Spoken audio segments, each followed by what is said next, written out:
King Spleen. Since our running back room is thin for the game, do you think we are going to go pass heavy? Pass heavy with an asterisk. I think it'll be a little bit more, but I also think they'll use some of the, I know it's labeled as a pass.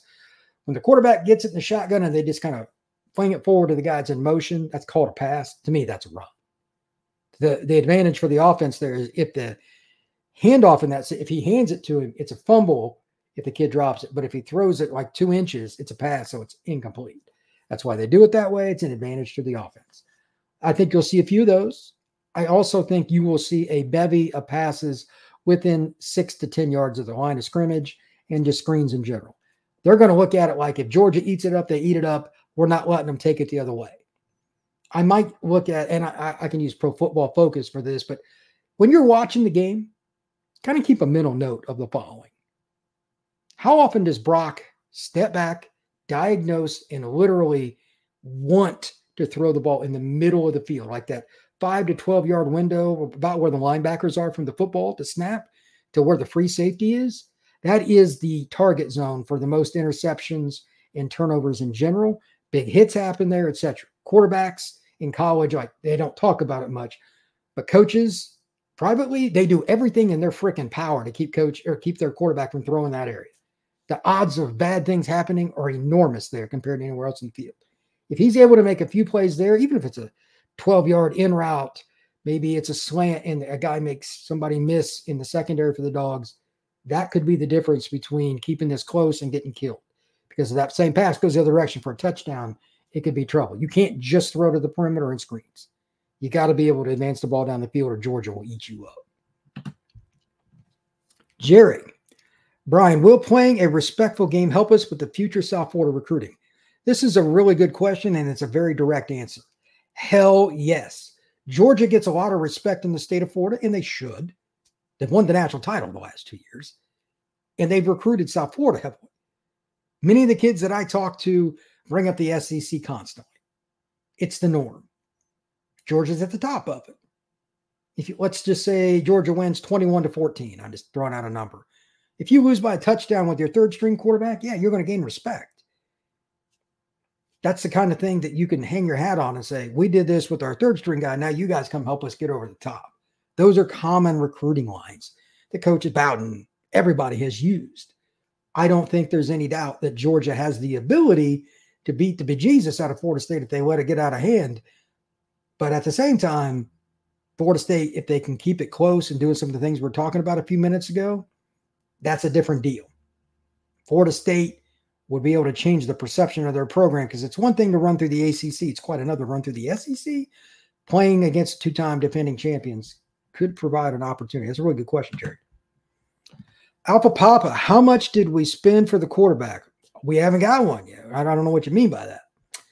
I don't know what they're offering either, to be honest with you.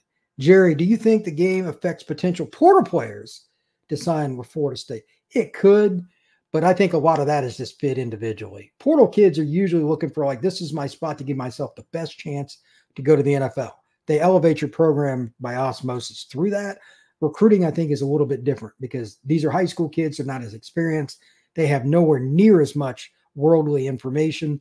It's more fit the comfort level over time with a coach or coaches on a particular staff, Florida State included. That's how kids decide out of high school. Portal, it's a little shorter. You have less of a relationship. You look at depth charts. How do I fit into an offense? You get a little bit of info and you go on less.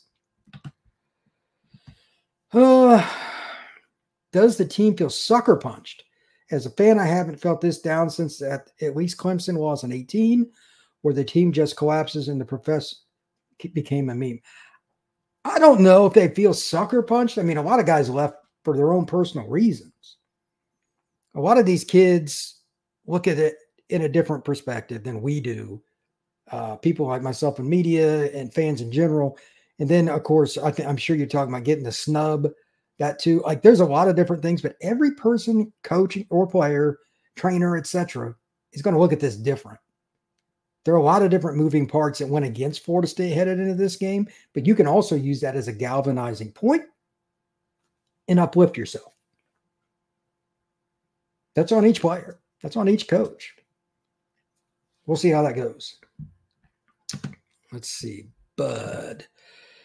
Georgia favored by 20. That's way too many points to give Florida State. That probably is in a lot of ways. And I brought that up to start, and I'm going to say it again on something related to this. Bud, you have a good point. I would imagine that there's going to be a lot of irritated players that wear a Florida State helmet. And it's nothing against Georgia. It's just like, man, nobody really respects us. If you're a football player that's made it to the level of Power 5, soon to be Power 4, by the way, there's a pride that comes along with it. No matter what your God-given ability was, you had to work pretty hard to get in to major college football and be offered a scholarship to Florida State University. Same with the Georgia kids. I mean, it's two elite, tradition-rich programs. 19.5, 20? You think the Florida State players aren't going to be a little bit smug about that? Like, really? You think that's what we are? And to be honest with you, I don't blame them. So that's something to think about. It's pretty hard on me to think about that, but at the same time, again, man, Vegas, they do a lot of things their own way. They have the reasons for it. They got the math. They hire people that know what they're doing.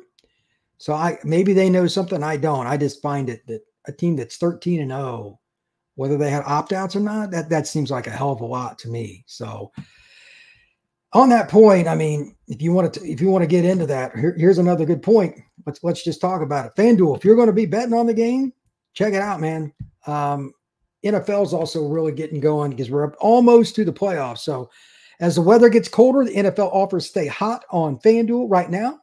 New customers get $150 in bonus bets with any winning $5 money line bet. That's $150 if your team wins.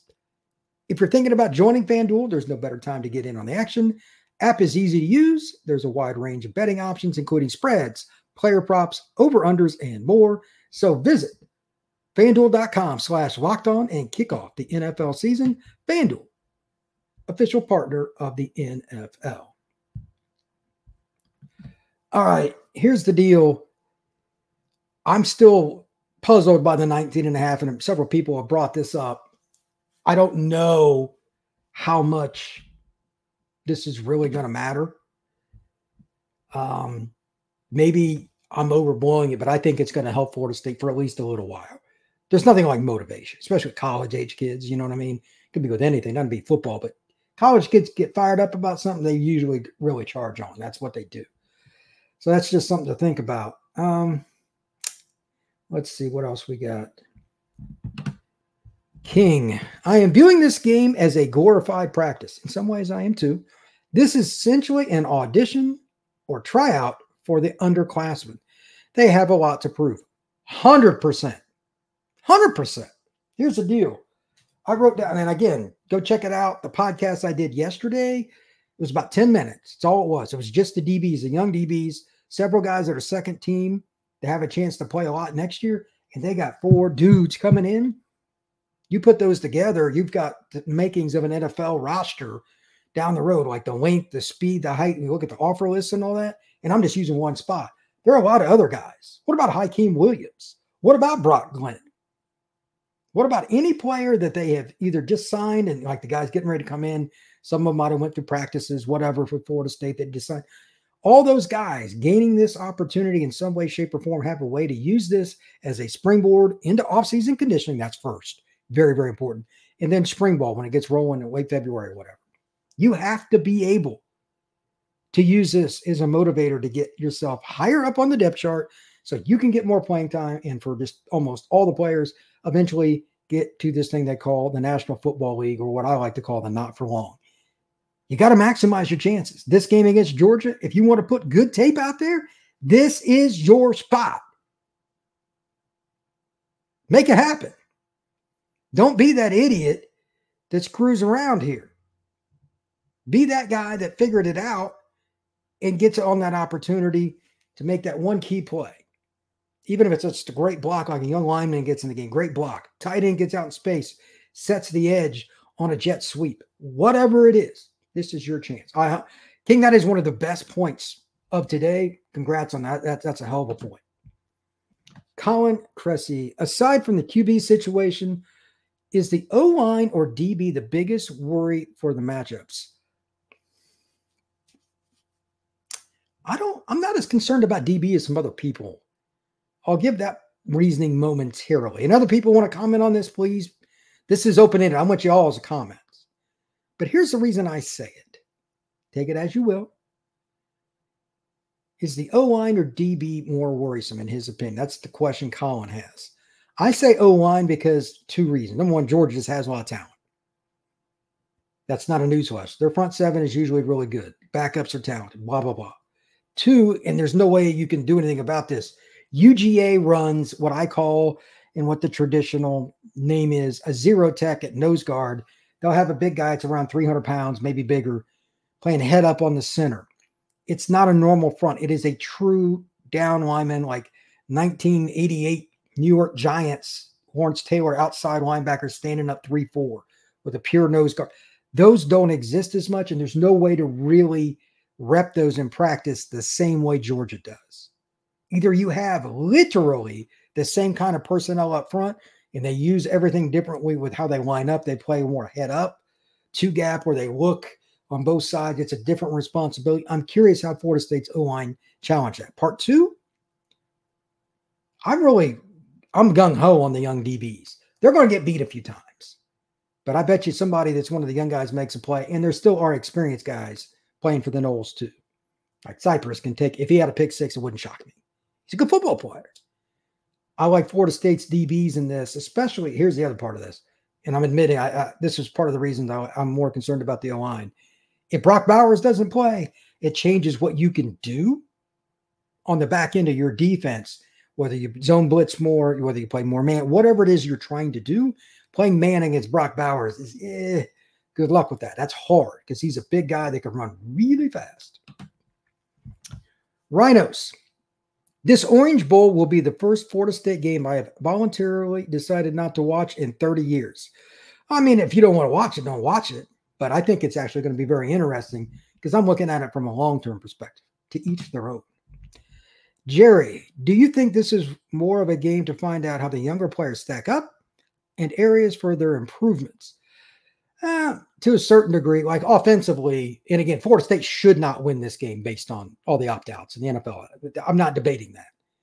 But I don't want to just give it away either. Florida State, like any other team, is in a scenario where they have to be able, just in my opinion, to be competitive for at least a half, come hell, come high water. That's my opinion. You can script a lot of things, special plays, trick plays. Maybe you block a punt. Maybe you have a fake, whatever. Find a way to be within 7 to 10.5 at worst.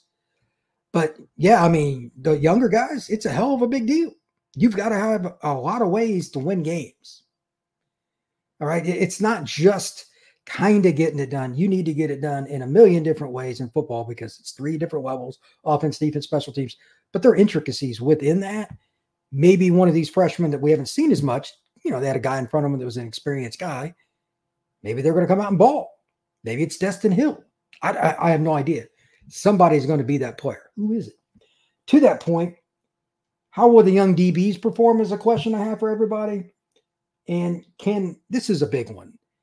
Can Florida State's down 4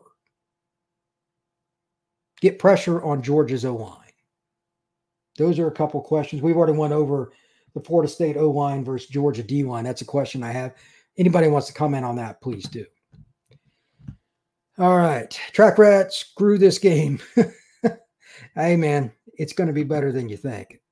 Mike, I hope we don't have the ACC refs. Yeah, the ACC is not getting a lot of respect right now. They didn't have a real good year on the officiating front either.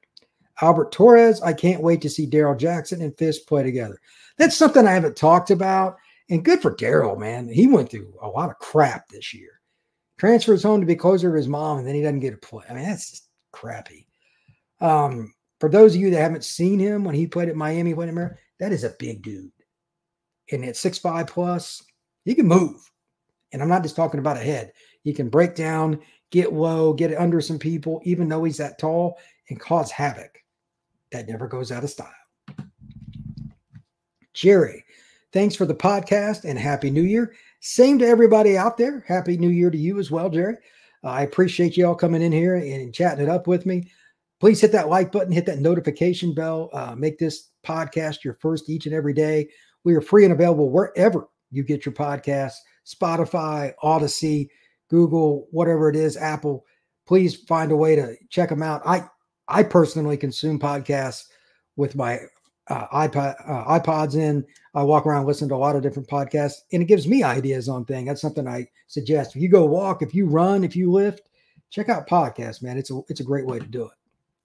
King, I think our down four can get pressure, but not consistently. That's almost identical, King. I'm not kidding, to what I was thinking. I like the opportunity, to blitz them a little bit, but this, what I'm about to say, is very unusual. And props to him. Carson Beck, there's a lot of hope for him this year from Georgia fans. I'm like, he still hadn't played. I know he was good out of high school. I know he's getting coached well, but what do we expect? I forget what the number ended up being, but they were around 320 yards a game. Screen game was good. They would draw people in because they're so good with heavy play action, and he hit deep balls. And, of course, when Brock Bowers plays, that helps too. I think he played in about 10 games. So, yeah, that kind of matters. Colin Cressy, I bring up the DBs as a worry. Cypress, Duke, and Noles miss. Dense football savvy was evident in the first fourth down versus LSU. Okay. Read eyes and force Daniels to hesitate. Look, there are different ways to play the cat and mouse games, like a safety or a nickel, and that's what Colin's talking about here. Ventrell Cypress is a savvy player. He was good at Virginia before he came to play for the Noles. He's got another eligibility year. If he uses it, great. If not, he goes to draft. Wish him the best. But this is the kind of game, if Florida State's truly going to stay close, what Colin's talking about here is huge. Football is usually going to come down to 3 to 5 plays. If Florida State doesn't have something that he's kind of alluding to here, and I'll take it one step further and use an example, Florida State's not going to come close. They need a punt block, an interception on an out route, a guy gets stood up on a screen, the next guy comes in and strips the football, another guy picks it up and takes it to the – they need a freebie, at least one of them in this game.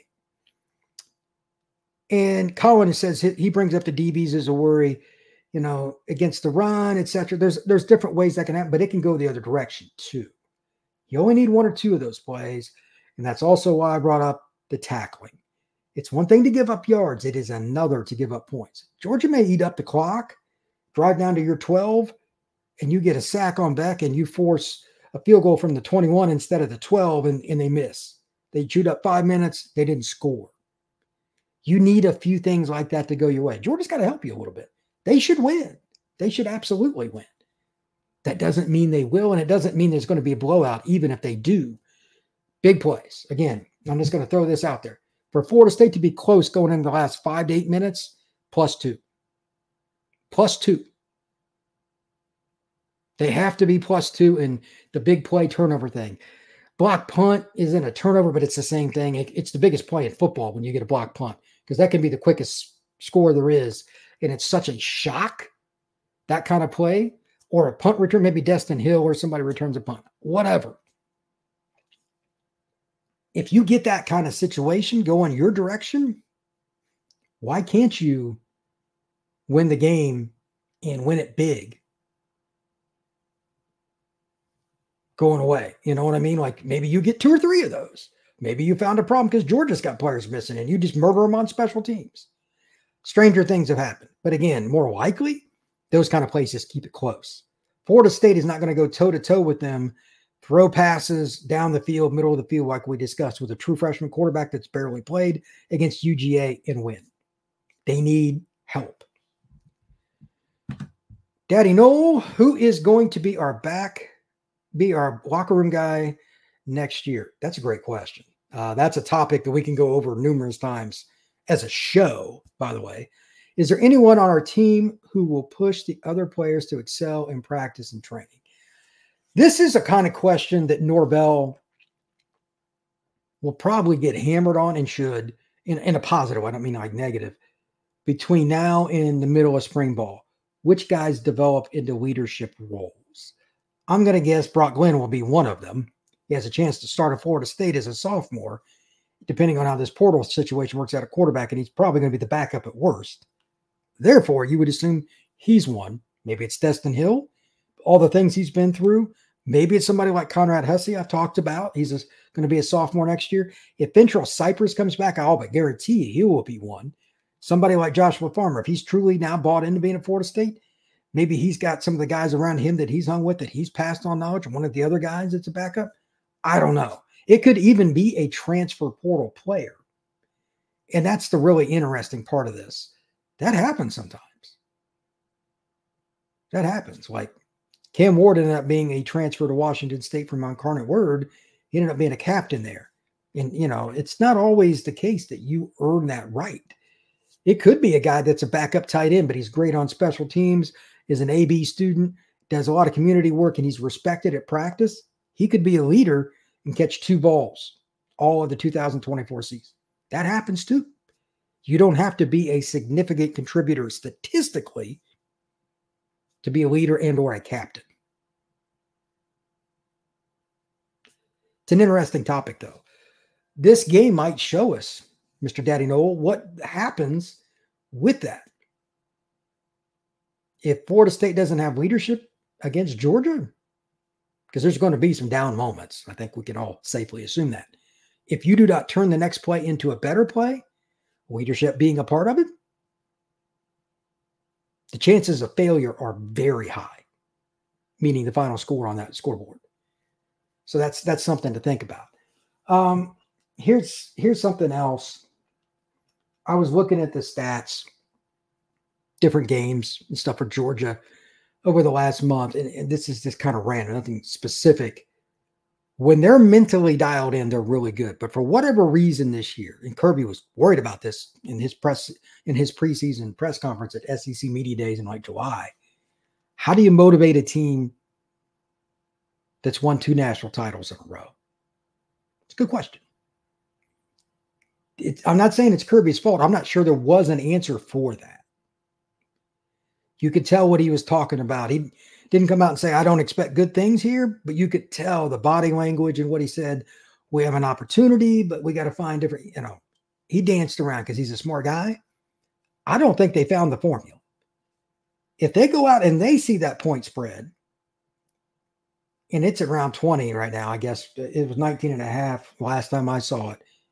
If they go out and they struggle, maybe the first 5 minutes, maybe Florida State gets out to a 10-0 lead because they score on their first drive, some scripted plays for Glenn, and they score. Georgia does a horrible job on their first drive, punt after a 3-and-out, and Florida State drives down and gets up 10-0. Does that give the Noles an edge? Those kind of things happen in college games especially. Momentum is built off of team chemistry and emotion. Got a lot of players out for both teams, especially Florida State, so the chemistry is going to be iffy anyway. If you're not mentally dialed in, if you're not motivated, how good is Georgia going to be? That's the other question. We're talking about it from a Florida State perspective here because it's a Florida State podcast. But that's something to think about. I have no idea. Ron Lowney, just win. Yeah, if you won 6-0, you wouldn't necessarily like the outcome in terms of how you got there. But if you won 6-0, you'd be happy. You shut out the dogs, you got to win in the Orange Bowl. Sometimes that's kind of what it comes down to. Florida State historically has a flashy offense, the beautiful helmets, which I think are as good as any in college football on a side note. And I also believe that Florida State has a lot of playmakers that don't get enough respect yet because they haven't played a ton based on the fact they were behind, Keon, Johnny. I get it. But without those guys, it's pretty obvious that you're in a scenario where you're going to lose some of that attention coming in that you think you deserve, but you've never had it yet. Well, create it. You want somebody to write something about you? You want somebody to talk about you in a podcast like mine?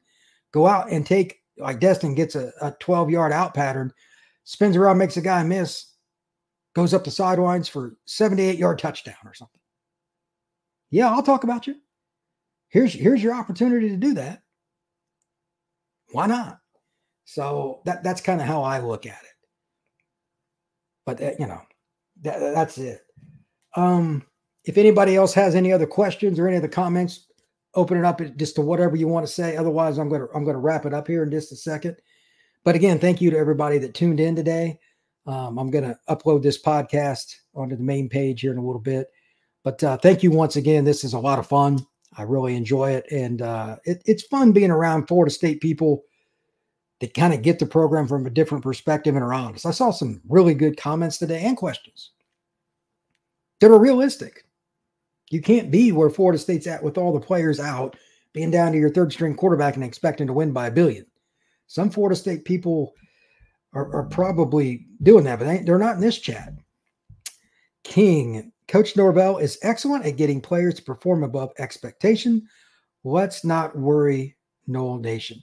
That part I'm not worried about. He'll have them going. He's good at that. I 100% agree. And if that does, there might be a few plays or things are off. That's part of college football and football in general. Yeah, I'm not worried about the motivation. Yeah, that's a good point, King. And hopefully it's from the outset of the game too. That's important. Let's see. Alex Roberto, FSU for president. I'm not sure what that means, but you can't enter that as a candidate in the next presidential election, but it's interesting. All right. Last comment here. Florida State, it's only a couple days from game day. I don't know exactly how it's going to go. All those things. I believe the game is at 4 p.m. if I remember. I'm as curious as anybody on how that's going to go. This game could go a million ways. I've had a few people just friends. What do you think? And I'm like, dude, I have no idea. This game can go a lot of ways. Is there a way to improve our recruiting staff without losing coaches? Back office. The number one part of recruiting, this is kind of an off-topic thing here from Daddy Noel. It is without question back office. And that means organization, making sure that from the outset of a player kind of emerging, that you get on that player and you build relationships. That's something I actually had a conversation with the coach at Madison County, right down the road from Tallahassee the other day. That's a program right on the edge of Tallahassee, talking about getting his kids exposure because they live out in a bunch of cow pastures, basically. It's, half hour from Tallahassee, but that's a world away. Those kind of kids are trying to get on the radar. And he's got a few young guys that are dudes. Staffs that don't get out on them early won't have a chance to sign them. He's got some players. Alex Roberto, good point. Norvell for president. Absolutely. All right. On that note, I am going to wrap it up here. Thank you once again for tuning into this. I enjoy doing these. It's a lot of fun to get into the bowl season a little bit. After all the bowls are over and everything, I want to have a chat with everybody, just kind of talking about Florida State in general, what they can do, what they need to work on to get better, for lack of a better term, long term, because this has been a long December month. So much going on. Signing day. Obviously, it's weird with the ACC thing and all that. I want to kind of wrap up all that into a bow soon, but then move on overall. What did we learn as a whole from college football this year and how to get better, Florida State specifically, in 24 when we get to this point again? With that being stated, thank you once again, everybody. Hit that like button, hit that notification bell, and become an everydayer. Love to be here. So I'll see you all again very soon.